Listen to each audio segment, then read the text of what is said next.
पंजाब का अलग कल्चर है, हरियाणा का अलग कल्चर है। ये ठीक है कि उनको जो है ना पूरी तरह से एक किस्म की सुनामी कह सकते हैं राजनीति। अब जनता जनार्दन तो सबसे बड़ी ताकत है, कुछ भी निर्णय करे, कुछ भी फैसला दे दे। नारा है आवाज़ें खलकत नगारा है खुदा, लोगों की आवाज़ रब की आवाज़। मन बना लिया लोगों ने एक तरफा की एक पार्टी को समर्थन। मैं और हमारे आदरणीय विधायक जी नरवाणा रामनिवास सुरजा खेड़ा जी भाइयों का चाय पानी पीने आए हैं। पार्टी का कार्यक्रम एक तो जनरल मेंबरशिप, सदस्यता अभियान मेंबरशिप ड्राइव, वो 13 मार्च से 13 अप्रैल तक हम पार्टी की करना चाहते हैं। और 13 मार्च हमारे लिए शुभ दिन भी है कि हमारे राष्ट्रीय अध्यक्ष डॉक्टर अजय सिंह चौटाला जी का जन्मदिन है, तो उस अभियान को लेकर के आए थे। और दूसरा, डॉक्टर अजय सिंह चौटाला जी का जो जन्मदिन उसको कोई सोशल एक्टिविटी के साथ मनाया जाए, कहीं हमारे साथी मिलकर के ब्लड डोनेशन कैंप लगाएं, कहीं पौधारोपण करें, कहीं गौशाला में जाकर के गौओं की सेवा करें, उनको चारा डालें, दाना डालें। इस तरीके की सोशल एक्टिविटी, कहीं हॉस्पिटल में जाकर के मरीजों को फल बांटने का काम करें। तो ये मिशन, 2 इशू थे जिनको लेकर के आज कैथल में आए।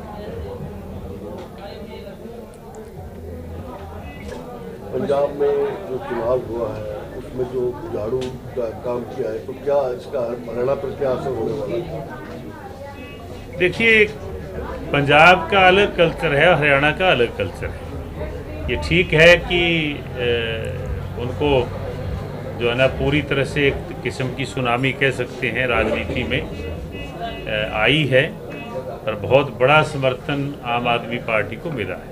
हरियाणा में मैं नहीं समझता, अभी चुनाव ड्यू नहीं है, 2.25 वर्ष बाकी हैं, तब जाकर के चुनाव होंगे, कैसा माहौल होगा, और तब तक की आम आदमी पार्टी की पंजाब में परफॉर्मेंस कैसी रहेगी उस पर भी डिपेंड करेगा।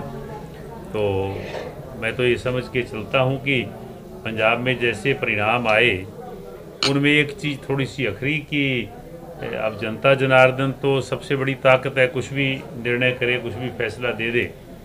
लेकिन ऐसे चेहरे जो बड़े सीनियर चेहरे होते हैं राजनीति के, वो हाउस के अंदर रहने बड़े जरूरी हैं। तो ऐसा लगता है कि सभी लोग हार गए, वो किसी भी पार्टी से हों। हमारा तो पंजाब से उस राजनीतिक नज़रिए से हम तो कहीं चुनाव प्रचार के लिए इन 5 स्टेटों में कहीं नहीं गए। लेकिन मैं ये मानता हूँ कि कुछ चेहरे ऐसे तजर्बेकार जो पुराने हैं वो ज़रूर हाउस के अंदर होने चाहिए स्टेट की बेहतरी बहबूदी के लिए। सर, एक जैसे वजह क्या मानते हैं आपकी बाहर हो गई है?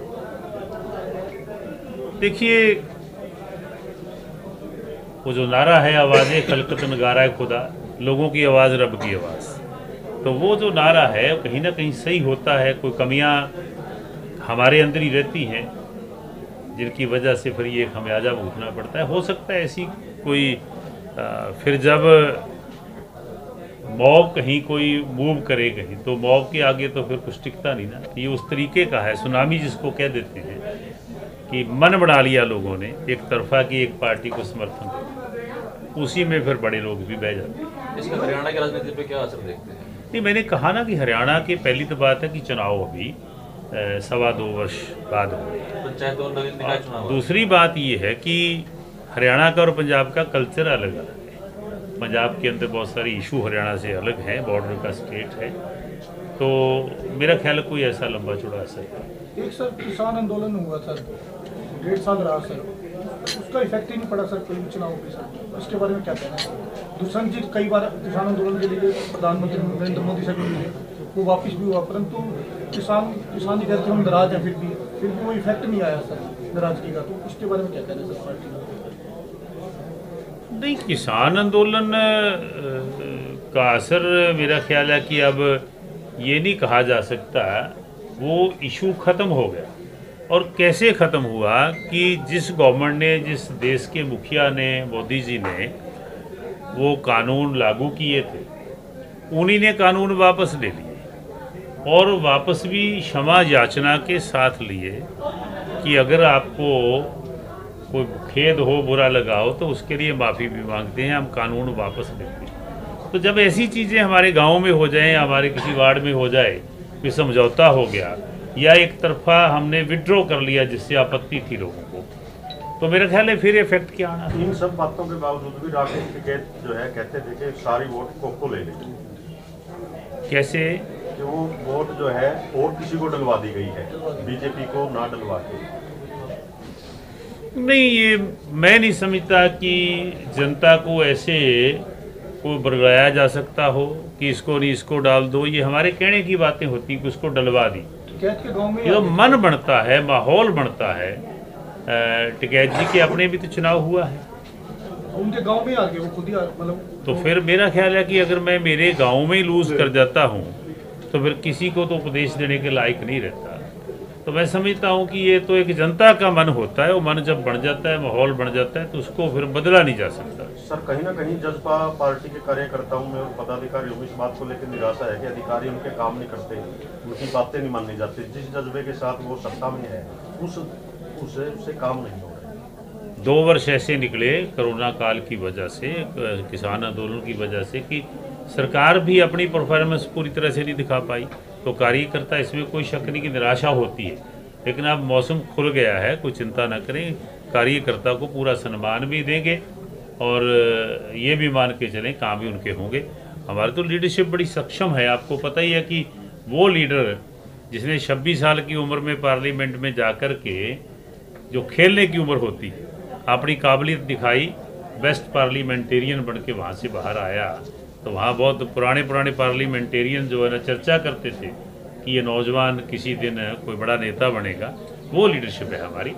तो मैं तो समझता हूँ कि कार्यकर्ता को निराश नहीं होने देंगे। आपने कहा कि 2.25 साल जो है पड़े हैं अभी, लेकिन हमारे नगर पालिका के नगर परिषद के चुनाव सर पर है, तो क्या वो उसका इफेक्ट जो है, पंजाब का इफेक्ट, लोग कहते हैं, आप पार्टी कह रही है कि हम जो है उस पर खड़ेंगे, पार्टी के सिंबल पे खड़ेंगे, कांग्रेस भी कहती है, बीजेपी भी कहती है, तो उस पर क्या उस पर असर होगा? तो क्या आने वाले टाइम पे असर नहीं होगा? पंजाब में विधानसभा के चुनाव और आप ये स्थानीय निकाय के और पंचायती राज के चुनाव की बात करते हो, ये इशू अलग अलग होते हैं दोनों स्टेटों के। मेरा ख्याल उस पर, ये तो भाईचारे का चुनाव है। गांव के अंदर जब सरपंच के लिए खड़ा होता है तो वो पार्टी बाजी को छोड़ के कई बार लोग इकट्ठे हो जाते हैं, भाईचारे का चुनाव मानते हैं।